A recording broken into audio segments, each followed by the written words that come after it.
welcome back to my channel. So I wanted to do this video about some of the great books that I have read this year. I have read some really good books. I've also read some books that not so much, let's just say that. Before I tell you my 4 picks of the top books that I've read this year, my favorite books, I'm just going to kind of recap some of the books that I've read and that I've reviewed on my channel. So let's kick it off with Roald Dahl, The Twits. I really enjoyed this book when I was in elementary, and then even revisiting it as an adult, I had a great time reading this book. Then moving on to Kill Game, which is book 1 in the Fearless FBI series. I had a great time reading this book when it came out, and just, going back through it, Gaia is still one of my favorite characters, like one of my favorite heroines. Okay, this is great. This is book 1. This is a 4-book series for the FBI spinoff series. That is the original Fearless novels. I think it's like maybe 34 or 35 of those books, and this one is by Francine Pascal. Now, then I read Burning September. All right, this was my favorite book for a very long time. This one is by Melissa Simonson. Listen, I had a lot of emotions reading this. Even though she kind of rushed the ending, I was still actually really satisfied with this book. It's just a great standalone novel. It doesn't need a sequel or a prequel or any of that. Just as is, just take it, just read it. All right, Burning September, it's really good. Then I read Sing by V.V. Green. This one is on my kind of not so great list. It was good for what it was, but it just wasn't really dynamic, I should say. And of course, I'm going to link all of the reviews for all these books that I've done this year in the cards. Some of them, oh yeah, actually all of these I read this year.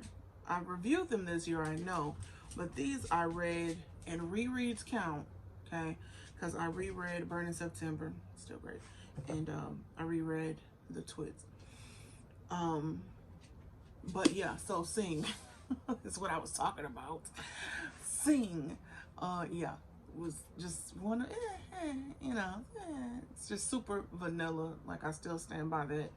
It's very bland. All right, it needs some strawberries or something, I don't know. All right, so moving on, I read my first graphic novel, and graphic novel being that the story is told graphically. This was really good. The illustrations really propelled the story forward. It's really immersive. It was not that long, okay?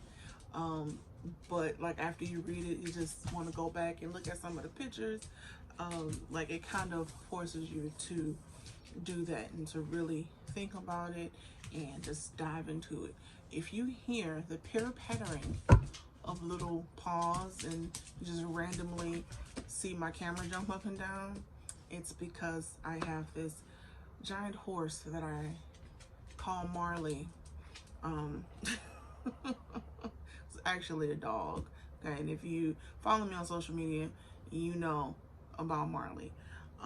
She's out here and she's running around, so the thunderous effect, that's her, okay? Or if I look down, that's her. All right, but yeah, so that City of Clowns, and this one is by Daniel Alarcon, and then the illustrations are by Sheila Alvarado. So then I started doing some very indie books by independent authors, and I yeah, like I don't think that I got as many done this year as I wanted to originally, but I did knock out a few.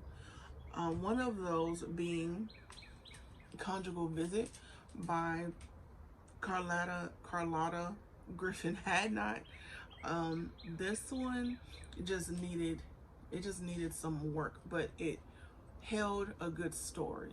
For what it is, it held a pretty decent, tight story. Yeah. So, so then I did Tiffany D. Jackson's Groan, which this one came out this year. I think it came out in September, and I had a good time reading this book for the most part. I don't think that it lived up to the hype initially that it had, but for what it was, again, this was a pretty solid, decent book. I enjoyed it. All right, so that is going to leave my 4 top picks for my favorite books that I've read this year.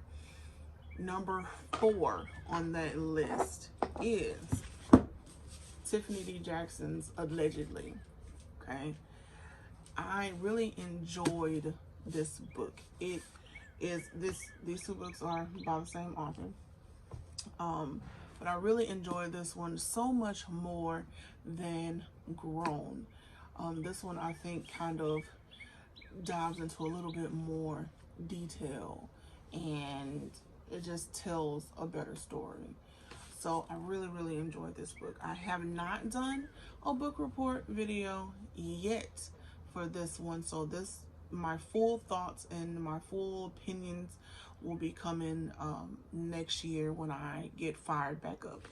Okay, so number 3 is going to be Scott Donnelly's The Whole. All right, I enjoyed this story way more than I thought that I did, and I thought that I would. Thought that I would, and I bought the limited edition of this book, but it has not gotten here yet. So I'm assuming, with everything being backed up at the post office, hopefully it'll be here soon. But I did get the limited edition version of this book that includes The Whole and The Milk Boy. And I think that it's only like a couple more days that edition will be available. So if you're into creepiness and originality, then I would definitely check out this book. So that's number 3. Number 2, which kind of surprised me. All right, number 2 is Rachel Vincent's Menagerie. All right, the relationship that I have with Rachel Vincent and with her books. I should say that I don't really have a relationship with Rachel Vincent. Anyways, that's neither here nor there. I'm not creepy, but I'm a fangirl. Okay, so yeah, this is number 2 on my list. I am still very much in love with this book. I haven't gone into any more of spectacle, though I will be, getting back into that very soon. I'm just kind of split between so many books right now. So this is number 2. Number one is Holly Riordan's Forget Her. Okay, I loved this book. Okay, it's very dynamic. It's even though it's similar in genre and in style to like Black Mirror and Get Out and all of those other things, even though it's similar to those, it still stands on its own 2 feet to deliver something that is just powerful and engrossing, and it just pulls you in as if you were watching it on TV, which I wouldn't even be surprised if this book just became, like the next Black Mirror episode or the next Bloomhouse original or whatever, okay? Because this book is really, really good, okay? So these 4 are my top picks for 2020 that I've read anyways. I think only 2 of these came out this year. Forget Her came out this year,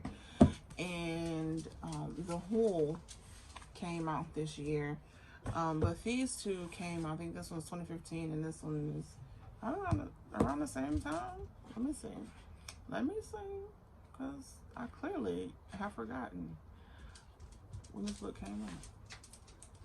Okay, that's just taking me too long to like go through those pages.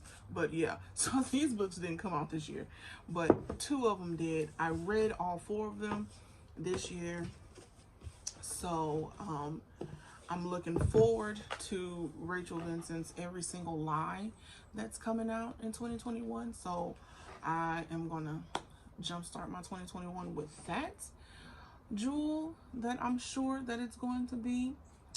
And yeah, so that's that. Now I do want to show you guys some of the books that I have coming up in 2021, future book reports. I have just some really, really interesting looking reads. I haven't gone into that many of them. I think I am currently reading 2. I'm currently reading 2, but the other ones I have not started yet. I just picked them up because they sounded interesting, and so I'll get into those. I have Ringer by Lauren Oliver. This book grabbed my attention because of the, like, I'm not going to judge a book by its cover, but this book just, it looks awesome just straight off the cuff. And then when I read the inside panel, I was like, you know what? I was going to get it for novelty value, but now I actually want to read it. So yeah, so when I say that, it's because you have a Ringer and you have Gemma here, but then you flip it over, right, and it's upside down, but then you turn it upside down and then you have Lyra, okay? So, and then both books kind of meet up into one. So this is essentially 2 books, but it's one, okay? And I was like, you know what? I like it. I like it. Let's see where it goes from there, okay? Then I also picked up 26 Kisses, and this one is by Anna Michaels, and it just sounded interesting. It looks interesting. It's very, very YA, very much YA. Just from what I can gather from the back of it, it's going to be a YA novel. I haven't done, like I said, I haven't done any reading outside from the back of the book or the inside panel. So yeah, we'll be looking forward for those. Then I also added, I wanted to do something,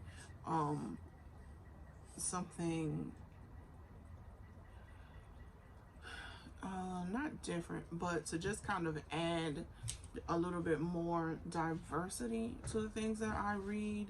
I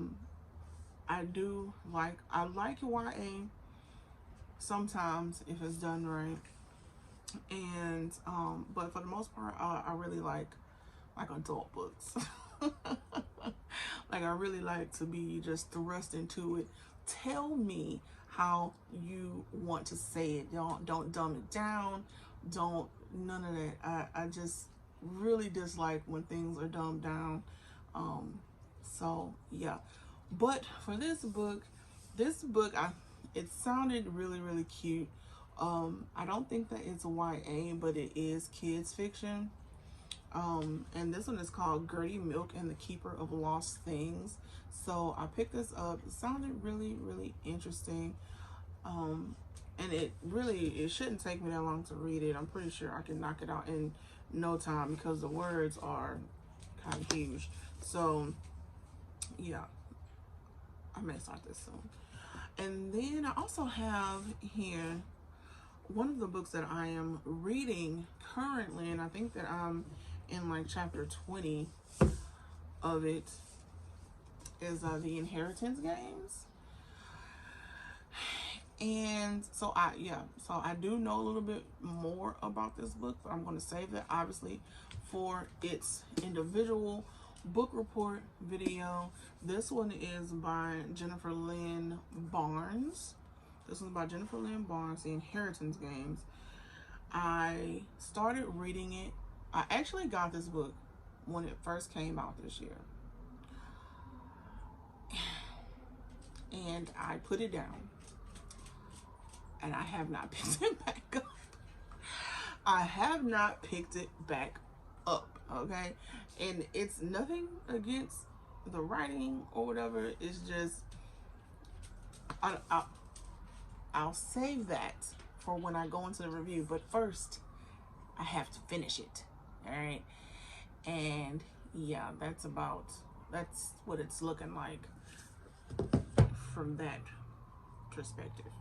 I'm also reading The Bricks That Built She by Charlize Milford. This is one of the indie books that I picked up a couple of months ago, and I haven't really kind of scratched the surface of it, but I am going to get back into reading it very, very soon.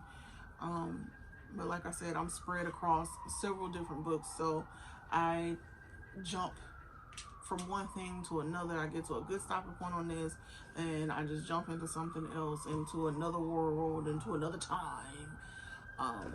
So yeah. Now I do have